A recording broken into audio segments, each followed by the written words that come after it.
আল্লাহর নবী বলেছেন পৃথিবী শুরু হয়েছে একদিন, এই পৃথিবী ধ্বংস হবে একদিন। পৃথিবী ধ্বংসের কিছু লক্ষণ নবীজি বললেন, সেই লক্ষণগুলো আজ আমি আপনাদের কাছে টু দি পয়েন্টের উপরে বলে যাচ্ছি, একটু মাথায় রাখুন। 1 নম্বর নবী বলেছিলেন পৃথিবী ধ্বংসের লক্ষণ হলো বিদ্যা সমাজ থেকে উঠে চলে যাবে। আজ মাধ্যমিক, উচ্চ মাধ্যমিক, বিএ পাস, এমএ পাস, আলেম, হাফেজ, মাস্টার, ডাক্তার, ইঞ্জিনিয়ার, প্রফেসর বেড়ে গেল, পিতামাতার ভাত অনেকে দেয় না, বৃদ্ধাশ্রমে বাম্মাকে রেখে এসছে, আফসোস। 1 নম্বর। 2 নম্বর নবীজি বললেন পৃথিবী ধ্বংসের লক্ষণ হলো, এই পৃথিবী ধ্বংসের লক্ষণ হলো কি জানেন? পৃথিবী ধ্বংসের লক্ষণ হলো মদ খাওয়া বেড়ে যাবে। 3 নম্বর নবীজি বললেন পৃথিবী ধ্বংসের লক্ষণ হলো সুদ খাওয়া বেড়ে যাবে, ঘুষ খাওয়া বেড়ে যাবে, ব্যভিচার বেড়ে যাবে। পৃথিবী ধ্বংসের লক্ষণ হলো পিতামাতার অবাধ্য সন্তান হবে। পৃথিবী ধ্বংসের লক্ষণ হলো জলোচ্ছ্বাস দেখা দেবে। পৃথিবী ধ্বংসের লক্ষণ হলো ঘন ঘন ভূমিকম্প দেখা দেবে। পৃথিবী ধ্বংসের লক্ষণ হলো অযোগ্য ব্যক্তিরা নেতৃত্ব দেবে, যার যে সম্পর্কে কোনো জ্ঞান নেই।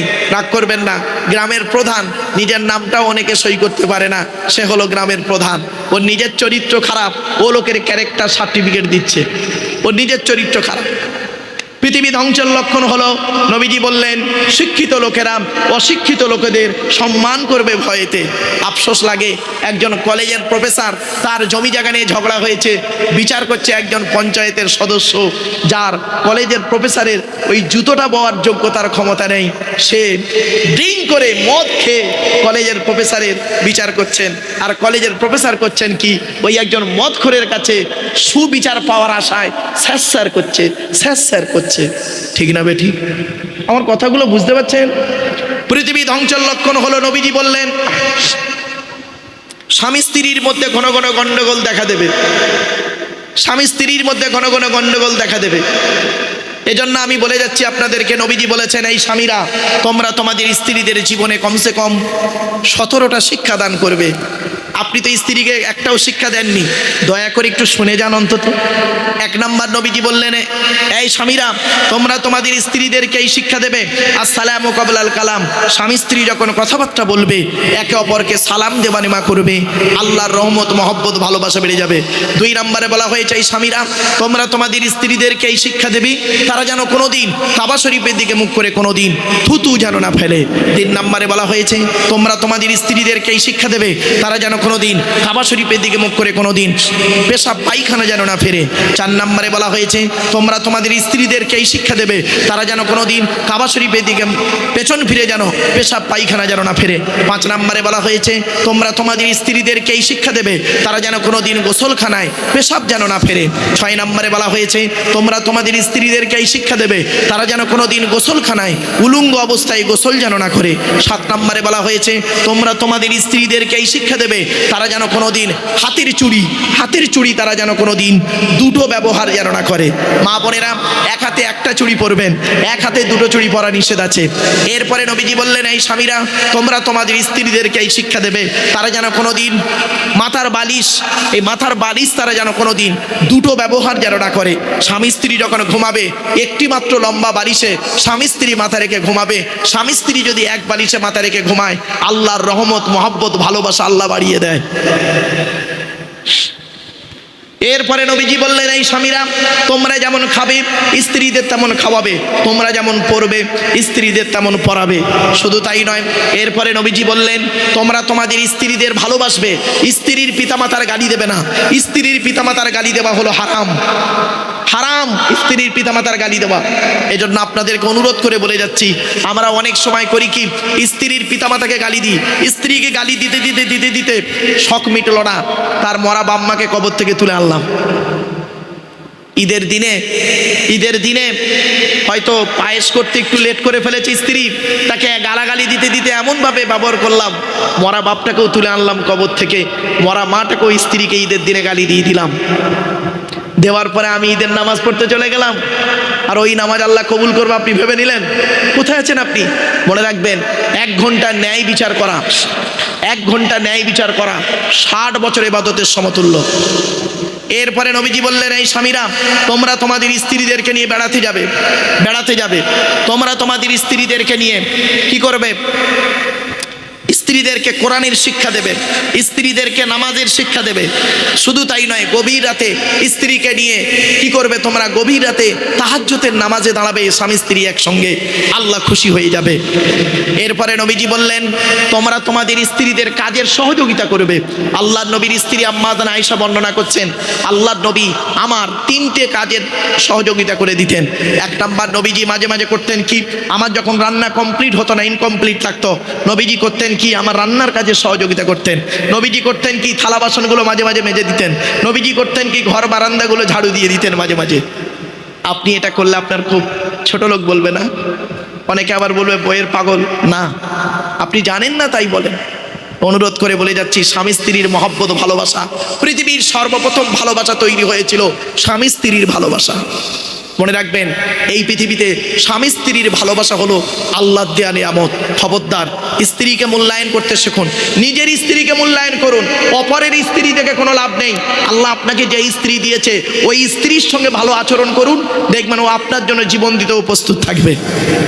বাপেরা, নবীর উপরে যত বেশি বেশি করে দরুদ পড়বেন তত আল্লাহ খুশি হবে। আল্লাহ নবী বলেছেন, কোনো ব্যক্তি যদি আমার উপরে 10 বার দরুদ শরীফ পড়ে, ওই ব্যক্তির শাফাত সুপারিশ কিয়ামতের মাঠে আল্লাহ খুবই নিকটবর্তী করে দেবে। জোরে বলুন সুবহানাল্লাহ। আসুন বাপেরা, অনুরোধ করে আপনাদের বলে যাচ্ছি, পুরুষদের দিকে লক্ষ্য রেখে আরেকটি কথা আপনাদেরকে বলবো। আমি একটা কথা বলেই চলে গেছিলাম অন্যদিকে। কথাটি কি মনে করছেন? মনে করেছেন কি তা জানি না। শুনুন, আমি বলেছিলাম ভালো সন্তান হন ভালো জামাই হওয়ার আগে। কথাটা মনে পড়ছে আপনাদের? হ্যাঁ, বলেছিলাম ভালো সন্তান আগে হন। আমরা ভালো সন্তান হতে পারিনি, ভালো জামাই হয়েছি। এটা ঠিক না। আপনি ভালো সন্তান হন, ভালো জামাইও হন। চলুন সন্তানটা সম্পর্কে একটু বলে দিই। আল্লাহর নবীদের পরই স্থান হলো বাপ আর মায়ের। কাদের বললাম? আল্লাহ নবীর পরেই স্থান হলো বাপ আর মায়ের। আজকে আপনাদের বলে যাচ্ছি, যাদের বাড়িতে বৃদ্ধ পিতামাতা এখনো বেঁচে আছে, খবরদার পিতামাতাকে কোনোদিন কাঁদাবেন না, পিতামাতাকে গালি দেবেন না। মনে রাখবেন, বাম্মা যদি নারাজ থাকে, অসন্তুষ্ট হয়ে যায়, অখুশি হয় সন্তানের উপরে, ওই সন্তানের উপরে আল্লাহ অখুশি হয়ে যায়। আর সন্তানের উপরে যদি পিতামাতা খুশি হয়ে যায়, আল্লাহ খুশি হয়ে যায়। নবীজি বলেছেন, আমি বলিনি, নবীজি বলেছেন। আমি একজন ট্রান্সলেটরের কাজ করছি আজকে, আরবি ভাষাটাকে বাংলা অনুবাদ করে বলে দিচ্ছি। আল্লাহর নবী বললেন, রাদিয়াল্লাহু ফি রাদিয়াল ওয়ালিদাইন ওয়া সাকতুল্লাহি ফি সাকতিল ওয়ালিদাইন। হকের উপরে ছেলে মেয়ে শুনে রেখে দাও, বাপ আর মা যদি নারাজ থাকে, আল্লাহ নারাজ হয়ে যাবে। হকের উপরে বাপ আর মা যদি খুশি হয়ে যায়, আল্লাহ খুশি হয়ে যাবে। শুধু তাই নয়, আল্লাহ পাক কোরআনে কি বলেছে শুনুন। টাকা পয়সা আল্লাহ আপনাদের দিয়েছে, সর্বপ্রথম টাকা পয়সা কাদের পিছনে ব্যয় করলে আল্লাহ খুশি হবে? আল্লাহ নিজেই বলেছেন, ইয়াসআলুনাকা মাযা ইউনফিকুন কুল মা আনফাকতুম মিন খায়রিন ফালিল ওয়ালিদাইনি ওয়াল আকরাবিন। 2 নম্বর পারা 12 নম্বর পৃষ্ঠা 13 নম্বর লাইন, সূরার নাম সূরা বাকারা। কোরআন জানিয়ে দিয়েছে টাকা পয়সা তোমরা কাদের পিছনে ব্যয় করবে? সর্বপ্রথম টাকা পয়সা তোমরা তোমাদের বুড়ো বুড়ি বাপ আর মায়ের পিছনে ব্যয় করবে, আল্লাহ খুশি হয়ে যাবে। বাপের পিছনে পয়সা কেন ব্যয় করেন না?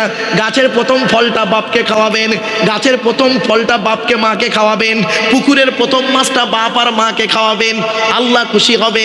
মাইনের প্রথম টাকাটা বাম্মার হাতে তুলে দেবেন, আল্লাহ খুশি হয়ে যাবে। আর আমরা কি করি জানেন? রাগ করবেন না, মাইনের প্রথম টাকাটা বইয়ের নামে ব্যাংকের বই করেছি, বউ নমিনি করেছে ওর ভাইকে। বুঝতে পারেননি না কথাটা? বইয়ের নামে ব্যাংকের বই করেছে আর বউ নমিনি করেছে কাকে? ওর ভাইকে। মানে এমাল মরে গেলে বাস্তব বলছি বাবা, আমি অনেক সময় মানে এখানে শিক্ষিত এলাকা বলে একটু ল্যাঙ্গুয়েজগুলো একটু এদিক ওদিক করে হয়ে যাচ্ছে, আর অন্য জায়গায় বলে একটু সচেতন হয়ে বলতে হয়। বাবা রাগ করবেন না, একটু চলেন এগিয়ে যাচ্ছি। আল্লাহর নবী বলেছেন, শুনে নিন। বাপ আর মা কি অমূল্য রত্ন, ছোট্ট একটি উদাহরণ দিলেই বুঝতে পারবেন। আল্লাহ রাব্বুল আলামিনের কাছে, আল্লাহ রাসূলের কাছে একদিন একজন ব্যক্তি এসে বলছেন, ইয়া রাসূলুল্লাহ, আমি যুদ্ধের ময়দানে গিয়েছিলাম, এসে দেখছি আমার মা মারা গেছে, আমি এখন কি করতে পারি? নবীজি বললেন, শোনো, তোমার মা মারা গেছে, তুমি দুটো কাজ করবে। এক নাম্বার, তুমি তোমার মায়ের জন্য রুহে মাগফিরাতের দোয়া চাইবে, অর্থাৎ মায়ের জন্য আল্লাহর কাছে কাঁদা করবে যেন আল্লাহ পাক তোমার মায়ের জীবনের গুনাহগুলো মাফ করে দেয়। দুই নাম্বার হলো, তুমি তোমার মায়ের জন্য দান খয়রাত করবেন, গরিব ফকির মিসকিনকে দান করবে, তোমার মা কবরে শুয়ে শুয়ে সওয়াব পাবে। বাপ মরে গেল, মা মরে গেল, ওই বাপের নামে মায়ের নামে দুটো ফকির তো কোনোদিন খাওয়াননি। আপনি আবার সন্তান, মনে রাখবেন, আপনি যদি আপনার বাম্মার কবরটা জিয়ারাত না করেন, আপনারও ছেলে মেয়ে আছে, আপনার কবরের ধারে বাড়ে যাবে না। আল্লাহর নবী বলেছেন, মান যারা কবরা আবাওয়াইহি আও আহাদিহিমা ফি কুল্লি জুমআতিন গুফিরা লাহু ওয়া কুতিবা লাহু বারাআ। নবী বলেন, জুম্মার দিনে যদি কোনো ছেলে তার বাপ আর মায়ের কবরটা একবার জিয়ারাত করে, ওই ছেলের দোয়ার ওসিলায় বাম্মার কবরটাকে আল্লাহ পাক আলোয় আলোকিত করে দেয়। আপনি আপনার বাম্মার কবর জিয়ারত করেন না, বাম্মার নামে দান খয়রাত করেন না, আপনি আশা করলেন কিভাবে যে আমি মারা গেলে আমার ছেলে আমার জন্য অনেক কিছু করবে? এই আশা করাটা ঠিক হবে না। আপনি করুন, অবশ্যই ফল পাবেন। চলুন এগিয়ে যাচ্ছি। শুধু তাই নয়, আরো বলা হয়েছে, অন্য একটা কথাই এসেছে, মা বিন ওয়ালাদিন বাররিনি ইয়ানজুরু ইলা ওয়ালিদাইহি নাযারা রাহমাতিন ইল্লা কাতাবাল্লাহু লাহু বিকুল্লি নাযারাতিন হাজ্জাতাম মাবরুর। বলা হয়েছে, সকালবেলা যদি কোনো ছেলে মেয়ে, সকালবেলা কোনো ছেলে যদি তার বাপ আর মায়ের মুখের দিকে যদি দয়ার নজরে হাসি মুখে যদি তাকিয়ে বলে, আব্বা তোমার কি লাগবে বলো, ওমা তোমার কি অসুবিধা হচ্ছে বলো, ওই ছেলে মেয়ের নামায় আমলনামায় একটা মকবুল হজের সওয়াব লিখে দেওয়া হয়। আর ছেলে যদি সকালবেলা ঘুম থেকে উঠে ওর বুড়ো বুড়ি বাম্মার মুখ দেখলে কি বলে জানেন? দিনটা বেকার হয়ে গেল। ওর বইয়ের মুখ দেখলে দিন খুব ভালো যাবে, বইয়ের মুখ দেখলে। সকালে উঠিয়ে আমি মনে মনে বলি, সারাদিন আমি যেন বইয়ের কথায় চলি। সকালে উঠিয়ে আমি মনে মনে বলি, সারাদিন আমি যেন বইয়ের কথায় চলি। আদেশ করেন যার বড় বউ গুরুজন, বইয়ের দেখায় যেন দেখি বৃন্দাবন। কবরে ঢোক, ওই অন্ধকার নীরব নগরে চলো, দেখা হবে। বাস্তব কথা বলে গেলাম, বাম্মা হলো অমূল্য রত্ন। জীবনে কোনোদিন বাম্মাকে কাঁদাবেন না। এই কোরআনে বাম্মার কথা কোথায় কোথায় আছে জানেন? শুনে নিন, আমি শুধু রেফারেন্সগুলো বলে দিচ্ছি, টাইম হাতে নেই অত বিস্তারিত আলোচনা করার। 1 নম্বর পারার 11 নম্বর পৃষ্ঠা 12 নম্বর লাইন, সূরার নাম সূরা বাকারা, ওয়াবিল ওয়ালিদাইনি ইহসানা, বাম্মার সেবা যত্ন করো। 2 নম্বর পারার 12 নম্বর পৃষ্ঠা 13 নম্বর লাইন, সূরার নাম সূরা বাকারা, বাম্মার সেবা যত্ন করো। 5 নম্বর পারা 3 নম্বর পৃষ্ঠা 3 নম্বর লাইন, সূরার নাম সূরা নিসা 36 নম্বর আয়াত, ওয়াবুদুল্লাহা ওয়া লা তুশরিকু বিহি শাইয়্যা ওয়াবিল ওয়ালিদাইনি ইহসানা, বাম্মার সেবা যত্ন করো। 8 নম্বর পারা 7 নম্বর পৃষ্ঠা 11 নম্বর লাইন, সূরার নাম সূরা আনামের 151 নম্বর আয়াত, লা তুশরিকু বিহি শাইয়্যা ওয়াবিল ওয়ালিদাইনি ইহসানা, বাম্মার সেবা যত্ন করো। 15 নম্বর পারা 3 নম্বর পৃষ্ঠা 7 নম্বর লাইন, সূরার নাম সূরা বানি ইসরাঈল, ওয়া কাদা রাব্বুকা আল্লা তা'বুদু ইল্লা ইয়্যা ওয়া বিল ওয়ালিদাইনি ইহসানা, বাম্মার সেবা যত্ন করো। 20 নম্বর পারা 16 নম্বর পৃষ্ঠা 4 নম্বর লাইন, সূরার নাম সূরা আনকাবুত, ওয়া ওয়াসাইনাল ইনসানা বিওয়ালিদাইহি হুসনা, বাম্মার সেবা যত্ন করো। 21 নম্বর পারার 11 নম্বর পৃষ্ঠা 6-7 নম্বর লাইন, সূরার নাম সূরা লোকমান, ওয়া ওয়াসাইনাল ইনসানা বিওয়ালিদাইহি হামালাতুহু উম্মুহু ওয়াকনান আলা ওয়াকনিনি, বাম্মার সেবা যত্ন করো। 26 নম্বর পারা 2 নম্বর পৃষ্ঠা 12 নম্বর লাইন, সূরার নাম সূরা আহকাফের 15 নম্বর আয়াত, ওয়া ওয়াসাইনাল ইনসানা বিওয়ালিদাইহি ইহসানা হামালাতুহু উম্মুহু কুরহা ওয়া ওয়াদাতুহু কুরহা। তোরা তোদের বাপ আর মায়ের সেবা যত্ন কর। তোদের মা তোদের বড় কষ্ট করে গর্ভে ধারণ করেছে, দুনিয়ার মুখটা বড় কষ্ট করে দেখিয়েছে। সন্তান তুমি যত বড় আলেম, হাফেজ, মাস্টার, ডাক্তার, ইঞ্জিনিয়ার হও না কেন, ইন্নাল জান্নাতা তাহতা আকদামিল উম্মাহাত, হে ছেলে মেয়েরা, তোমাদের জান্নাত হলো তোমাদের বাপ আর মায়ের পায়ের তলায়। কোথায় আছেন? আমি এজন্যই বলেছিলাম, ভালো সন্তান হন, ভালো জামাই অটোমেটিক হয়ে যাবেন। ভালো সন্তান হন, নিজের বাম্মাকে মূল্যায়ন করুন, স্ত্রীর বাম্মাকে মূল্যায়ন করবেন আগে আপনার বাম্মা। ছোট্ট একটা উদাহরণ দিচ্ছি, রাগ করবেন না কেউ। বাবা একটু দয়া করে হাতটা তুলবেন, কেউ লজ্জা না করে হাতটা তুলবেন। কাদের বাপ মারা গেছে অথবা মা মারা গেছে অথবা বাম্মা দুজনেই মারা গেছে? একটু হাত তুলুন, না লজ্জা লাগছে? বাম্মা মারা গেছে, হাত নামান, হাত নামান। বাবু, আপনারা বাম্মা হারিয়েছেন, আমিও একজন আপনাদের মতো পিতামাতা হারা সন্তান। 2019 সালের অক্টোবর মাসের 3 তারিখ শুক্রবার আমি আমার বাপকে হারিয়েছি। 2023 সালের জুন মাসের 28 তারিখ বৃহস্পতিবার সকাল 11:30টার সময় বগুড়া ঈদের দিন আমি আমার মাকে হারিয়েছি। এই পৃথিবীর আমার পিতামাতার সর্বশেষ যে মুখ দেখেছিল পৃথিবীর কোনো মানুষ, আমি হলাম সেই সন্তান। কারণ আমি নিজে কবরে নেমেছিলাম, মাথার দিকে আমি নেমেছিলাম, আর আমি আমার বাপ আর মায়ের কবরে রেখেছিলাম মাথাটা, আর মুখটা শেষ দেখা আমিই দেখেছিলাম। আমার পরে পৃথিবীর কোনো মানুষ আমার মরা বাম্মার মুখ দেখেনি, শেষ আমার পরে।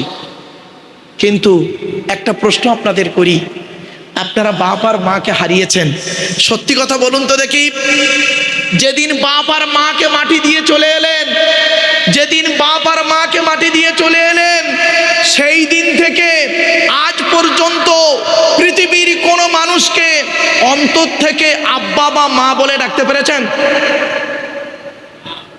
পারেননি। এ বন্ধু, শ্বশুর কোনোদিন বাপ হতে পারে না, শাশুড়ি কোনোদিন মা হতে পারে না। শ্বশুর শ্বশুরই হয়, শাশুড়ি শাশুড়ি হয়, মা মাই হয়, বাপ বাপ হয়। মনে রাখবেন, শ্বশুর তোমার বাপ হয়েছে 20 বছর পরে তার মেয়ে দেবার কারণে, শাশুড়ি তোমার মা হয়েছে 20 বছর পরে তার মেয়ে দেবার কারণে, তোমার বাপ হয়েছে যেদিন মায়ের পেটে এসেছিল সেই দিন থেকে। তোমার মা হয়েছে যেদিন তুমি মায়ের পেটে এসেছিলে সেই দিন থেকে। মনে রাখবেন, বাম্মা হলো অমূল্য রত্ন। যাদের বাম্মা মরে গেছে এখনো সুযোগ আছে, সেই বাম্মার কবরটা জিয়ারাত করবেন, দান খয়রাত করবেন, বাম্মার জন্য দোয়া চাইবেন। আর যাদের বাম্মা বেঁচে আছে তাদের মতো ভাগ্যবান মানুষ এখন আর কে আছে? যাদের বাম্মা পৃথিবীতে জীবিত আছে, বাম্মার মূল্যায়ন করুন, সেবা যত্ন করুন। আবার অনেক ছেলে মেয়ে আছে বাম্মাকেও দেখে, শ্বশুর শাশুড়িকেও দেখে। অনেক ছেলে মেয়ে আছে দেখবেন আবেগের বশবর্তী হয়ে শ্বশুর শাশুড়ির প্রতি এত গুরুত্ব দিয়ে ফেলেছে, বাম্মার গুরুত্ব তার কাছে কিছুই নেই। খবরদার নয়, খবরদার নয়। লজ্জা করলো না? আপনি আপনার বাপের লুঙ্গিটা কিনেছেন, আপনার বাপে ঈদের সময় লুঙ্গি পাঞ্জাবি পায়জামা পাঞ্জাবি কিনে দিয়েছেন টোটাল 1000 টাকা। বাপের সময় বাপের পুজোতে আপনি আপনার বাবাকে করেছেন কি ধুতি পাঞ্জাবি কিনে দিয়েছেন, টোটাল মিলে 1000 টাকা। আর শ্বশুরকে যে মালটা কিনে দিয়েছিলেন তার দাম 3000 টাকা। লজ্জা করলো না? কেন? দুটো মিলে তো 4000 হয়, তা 2000 করে দুটো ভাগ করে দিলে কি ক্ষতি ছিল? অবাগিনী মাকে একটা শাড়ি কিনে দিলেন, তার দাম 900 টাকা। আর শাশুড়িকে যে মালটা কিনে দিলেন তার দাম 3900 টাকা, তাই না? আদি কাঞ্জিলাল থেকে কিনেছেন তো। আবার বউকে আবার দেখালে বউ কি বলবে জানেন? আমার মা এর থেকে আরো নরম শাড়ি পরে। সারা জীবন মিনু আর অনু শাড়ি পরে জীবন কাটালো, বাস্তব বলছি ভাই, মিনু আর অনু শাড়ি পরে জীবন কাটালো, আর জামাই টাকাওয়ালা জামাইয়ের পাল্লায় পড়ে এখন ওর মুখের ভাষা পাল্টে গিয়ে বলছে এর থেকে আরো পাতলা শাড়ি পরে। লজ্জা লাগে। খবরদার বাম্মাকে কোনোদিন কাঁদাবেন না। এই মহরম মাসে এই যে আজকের রাতটা, এই রাতে ইবাদত করবেন।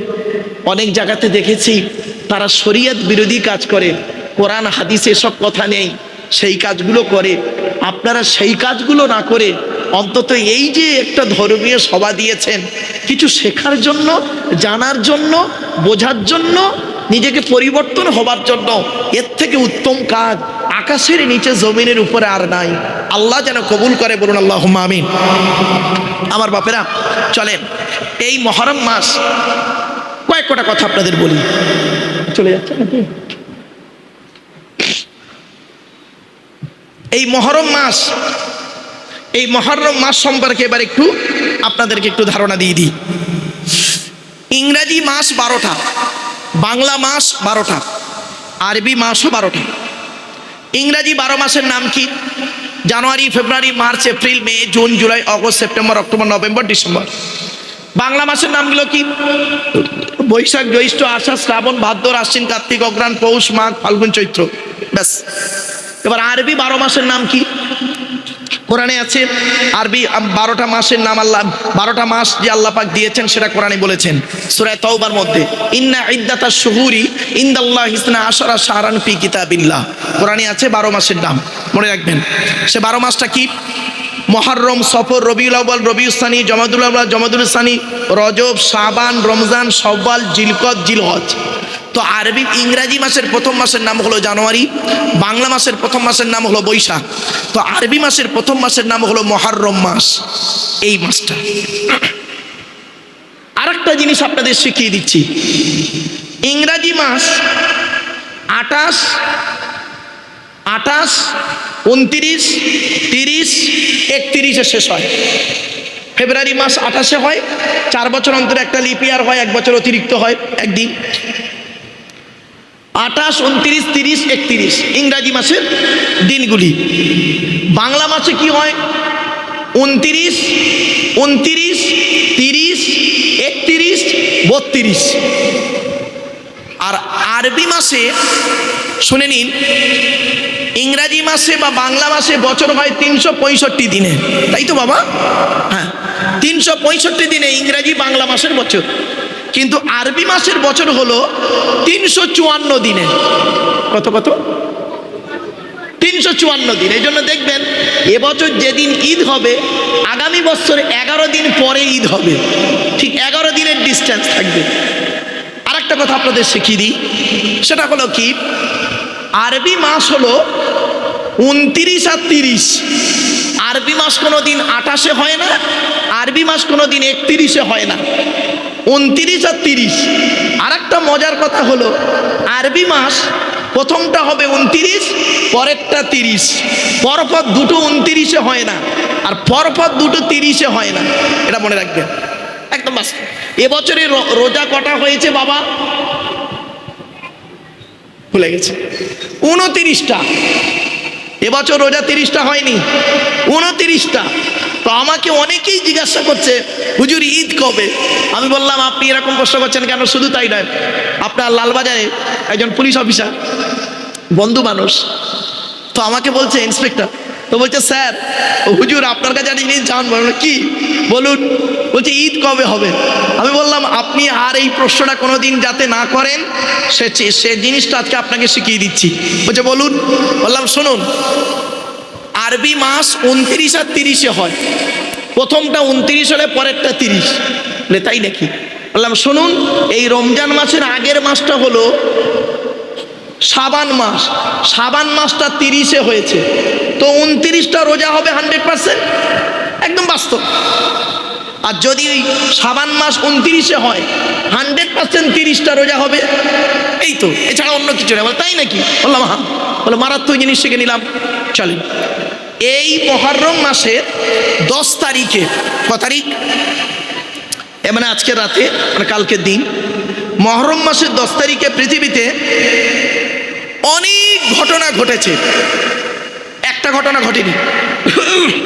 আমরা মানুষকে বোঝাই একটি মাত্র ঘটনাকে নিয়ে খুব মাতামাতি করি।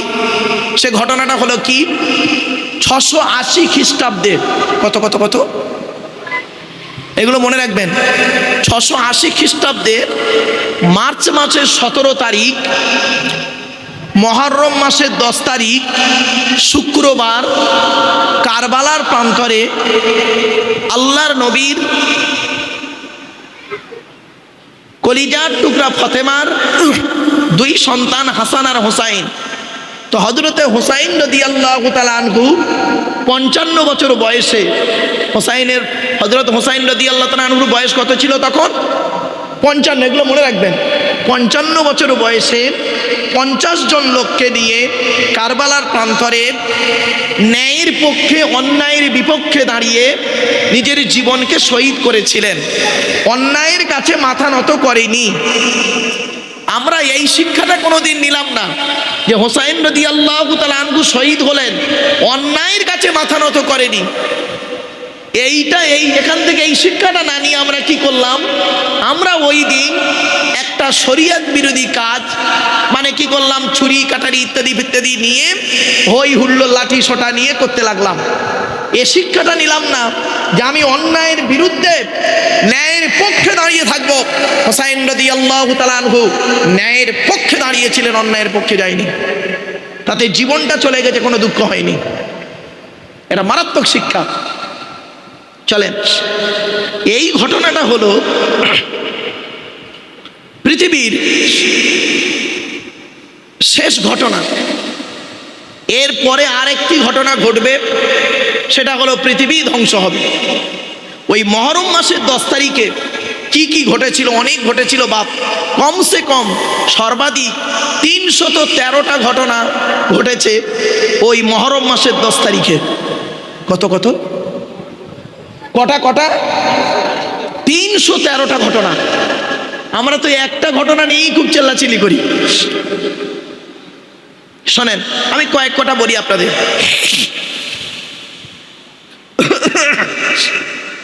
এক নম্বর, এই পৃথিবী আল্লাহ পাক কোরআনে বলেছেন, ইন্না রাব্বাকুমুল্লাহুল্লাযী খালাকাস সামাওয়াতি ওয়াল আরদা ফি সিত্তাতি আইয়াম। আল্লাহ পাক বললেন, আসমান পৃথিবী জমিনকে আমি 6 দিনে সৃষ্টি করেছি। কোন দিনে স্টার্ট হয়েছে? রবিবার, সোমবার, মঙ্গলবার, বুধবার, বৃহস্পতিবার, শুক্রবার। এই পৃথিবীর সূচনা হয়েছে শুক্রবার। এই পৃথিবীতে সর্বপ্রথম আল্লাহ রাব্বুল আলামিন সেই দিন ছিল মহরম মাসের 10 তারিখ।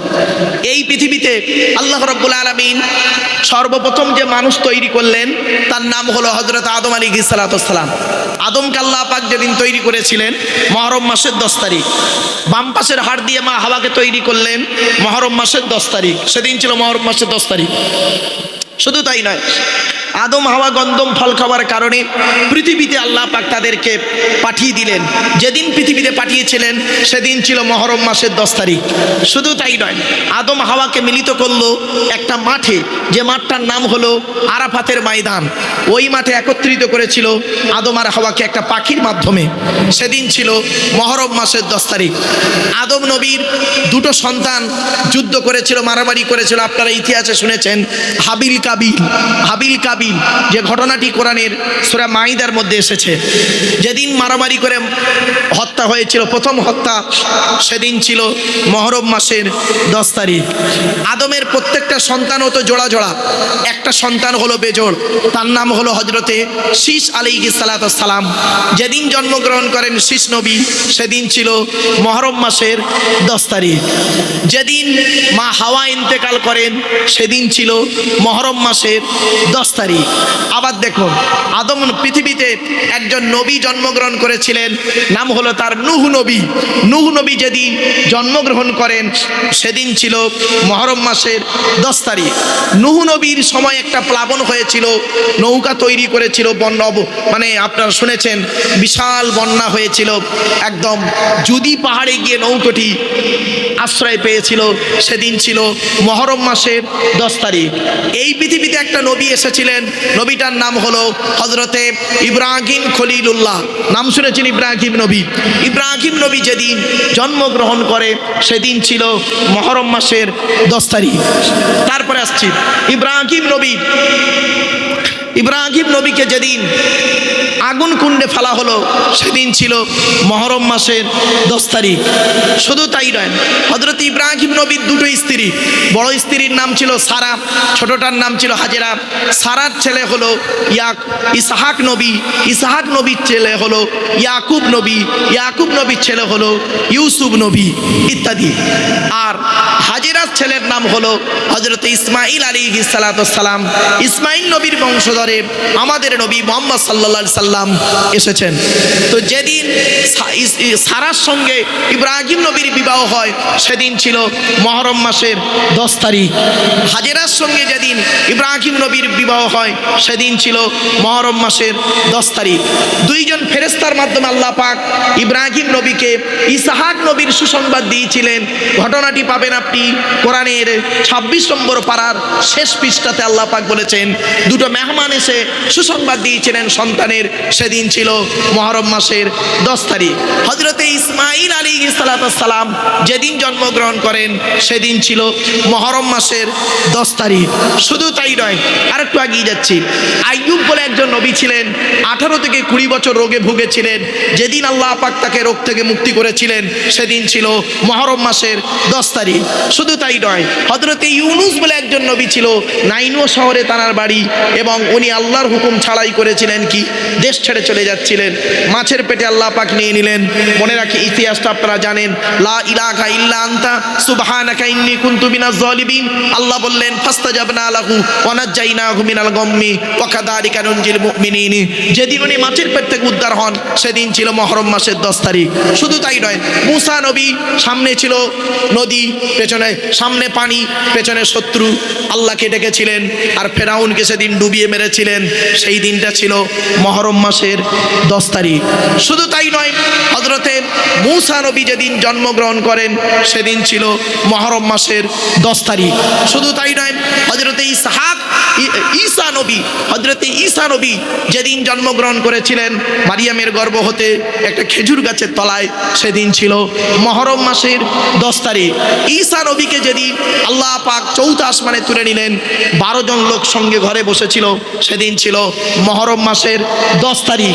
শুধু তাই নয়, মূসা নবীকে যেদিন আল্লাহ পাক তাওরাত কিতাব নাজিল করলেন সেদিন ছিল মুহররম মাসের 10 তারিখ। এরকম অনেক ঘটনা আছে, 313টা ঘটনা মোট। এই পৃথিবী ধ্বংস হবে যেদিন, সেদিন হবে মুহররম মাসের 10 তারিখ শুক্রবার। এতক্ষণ আপনাদের কাছে বিভিন্ন দিক নিয়ে বিভিন্ন কথা আপনাদেরকে বললাম।